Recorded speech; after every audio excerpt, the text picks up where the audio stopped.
नमस्कार and welcome in chemistry study. Stereo chemistry series के अंतर्गत जिस टॉपिक पर आज चर्चा होगी वो टॉपिक है confirmation of D plus glucose, जिसका मॉलिक्यूलर फार्मूला होता है C6H12O6। ग्लूकोज दो तरह के स्ट्रक्चर में एग्जिस्ट करता है। बेसिकली एक स्ट्रक्चर होता है ग्लूकोज का ओपन चेन स्ट्रक्चर और दूसरा स्ट्रक्चर उसका होता है cyclic structure. Open chain structure basically 0.01% exist करने की पॉसिबिलिटी होती है, जबकि साइक्लिक स्ट्रक्चर जो ग्लूकोज का होता है वो 99.99% एग्जिस्ट करता है। In year 1895 many chemist like Tollens, Fischer and Tanret established that D plus जो ग्लूकोज होता है ये साइक्लिक फार्म में एग्जिस्ट करता है। इस स्ट्रक्चर को अल्फा फार्म कहते हैं। अगर कार्बन नंबर 1 पर OH लेफ्ट हैंड साइड हो तो इसको हम लोग बीटा डी ग्लूकोज स्ट्रक्चर कहते हैं। एक साइंटिस्ट थे sir WN Haworth, university of Birmingham England में, जिनको नोबेल प्राइज भी बाद में मिला इस काम के लिए।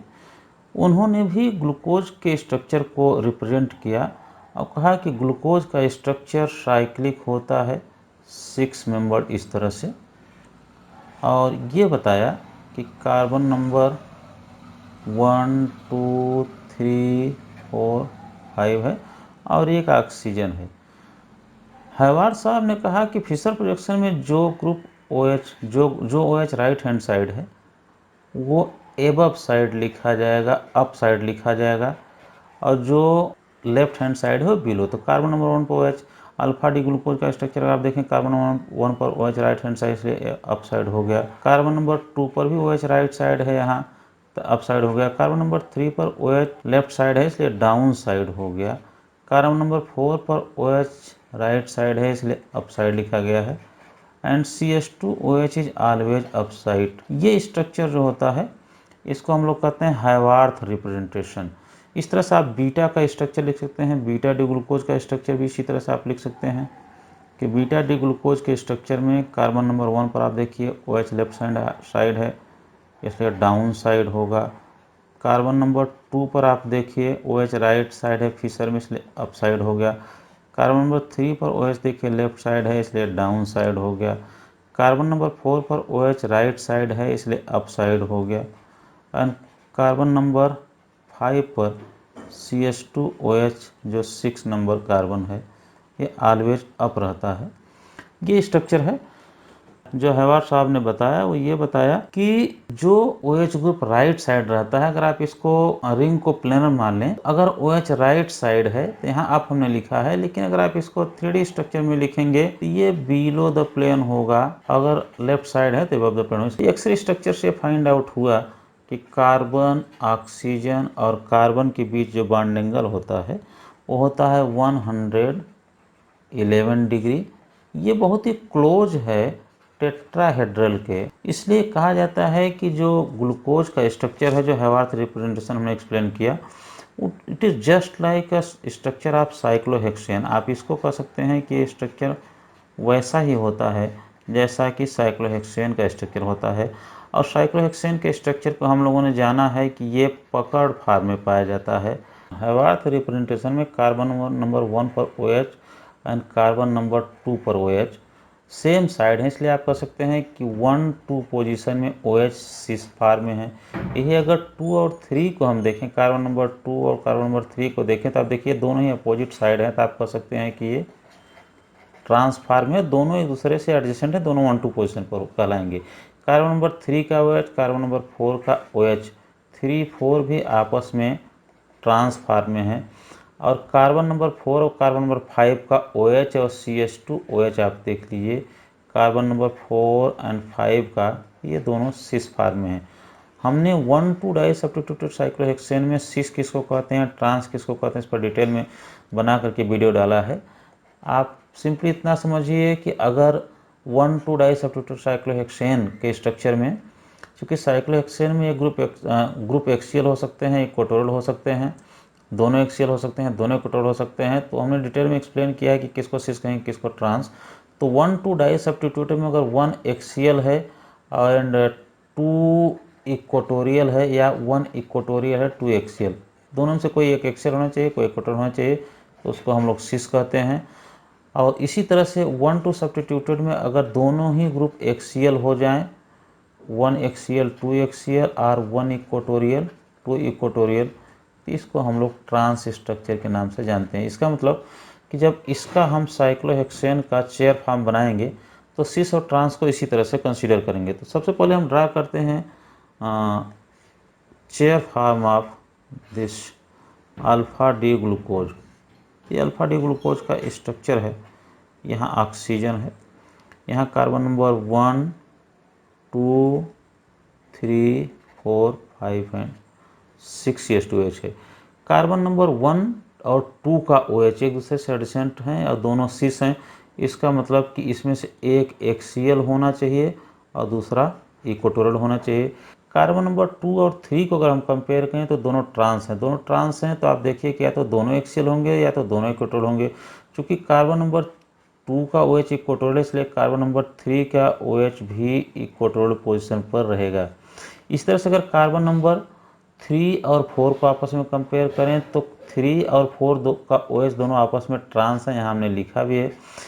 तो अगर साइक्लिक चेयर फॉर्म में हम देखेंगे तो या तो दोनों एक्सियल होंगे तब ट्रांस कहलाएंगे या तो दोनों इक्वेटोरियल होंगे तब ट्रांस कहलाएंगे। क्योंकि 3 नंबर का OH इक्वेटोरियल, इसलिए 4 नंबर का भी OH इक्वेटोरियल पोजीशन पर होगा। कार्बन नंबर 4 और 5 को अगर हम कंपेयर करें तो 4 5 का इसका OH इसका CH2H आपस में सिस हैं, तो इसका मतलब कि एक एक्सियल होना चाहिए दूसरा इक्वेटोरियल। तो कार्बन नंबर 4 का OH चूँकि इक्वेटोरियल पोजीशन पर है, इसलिए कार्बन नंबर 5 का CH2OH एक्सियल पोजीशन पर पाया जाएगा।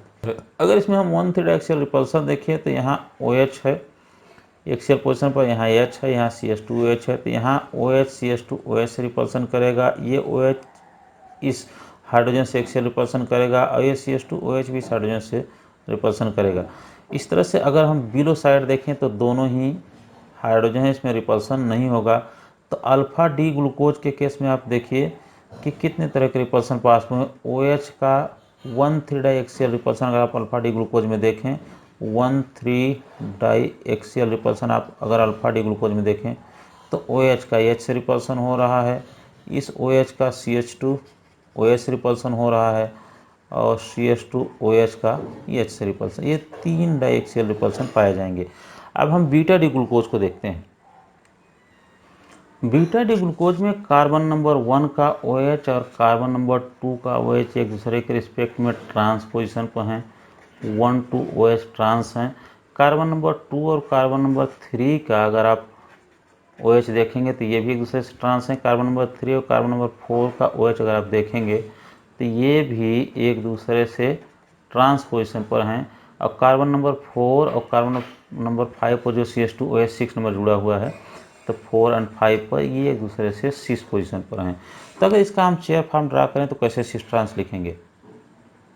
कार्बन नंबर 1 और कार्बन नंबर 2 के OH एक दूसरे से ट्रांस हैं। तो हमने पहले ही बताया था कि ट्रांस कैसे लिखते हैं, या तो दोनों एक्सियल होंगे या तो दोनों इक्वेटोरियल होंगे।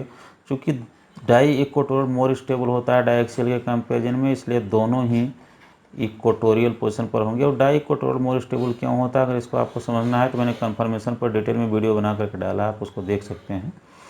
इस तरह से कार्बन नंबर 2 और 3 के OH भी आपस में ट्रांस हैं। तो अगर 2 का OH इक्वेटोरियल पोजीशन में है तो 3 का OH भी इक्वेटोरियल पोजीशन पर पाया जाएगा।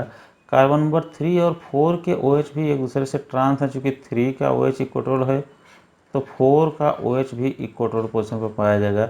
इस तरह से कार्बन नंबर 4 और 5 एक दूसरे से सिस हैं। तो अगर 4 का OH इक्वेटोरियल पर है तो 5 का CH2OH एक्सियल पोजीशन पर पाया जाएगा। अब अगर हम इसका 1 3 एक्सियल रिपल्सन देखें तो ये एक्सियल हाइड्रोजन है, ये एक्सियल हाइड्रोजन है, ये CH2OH एक्सियल पर है, ये हाइड्रोजन एक्सियल है, ये हाइड्रोजन एक्सियल पोजीशन पर है। तो यहाँ हाइड्रोजन हाइड्रोजन से रिपल्सन है, हाइड्रोजन का ये CH2OH रिपल्सन है, हाइड्रोजन का ये CH2OH रिपल्सन है।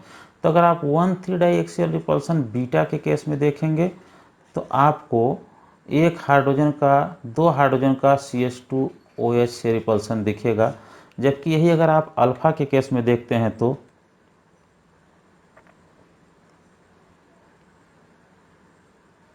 अल्फा के केस में देखते हैं तो यहाँ कुल 3 रिपल्सन देखते हैं। तो आप कह सकते हैं कि अल्फा में अल्फा डी ग्लूकोज में ज़्यादा रिपल्सन है, जबकि बीटा डी ग्लूकोज के केस में लेस रिपल्सन है।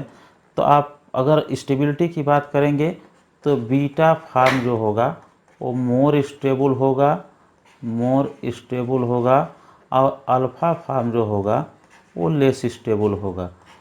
ये स्टेबिलिटी का सीक्वेंस है और यही एक कारण है अल्फा डी ग्लूकोज है वो सिर्फ 36% एग्जिस्ट करता है, जबकि जो बीटा डी ग्लूकोज होता है वो 64% एग्जिस्ट करता है। तो एक रीजनिंग क्वेश्चन आता है कि why beta form exist more than alpha form, है why beta form exist in 64% and alpha form exist in 36%। तो इसको कन्फर्मेशन के बेसिस पर एक्सप्लेन किया जाता है। तो आई होप कि आपको ये टॉपिक समझ में आया होगा और आपसे रिक्वेस्ट है कि आप हमारे चैनल को सब्सक्राइब कीजिए और ज़्यादा से ज़्यादा लोगों तक इसको शेयर कीजिए और अच्छे अच्छे वीडियो और बना करके मैं इसमें डालता रहूँगा। Thank you.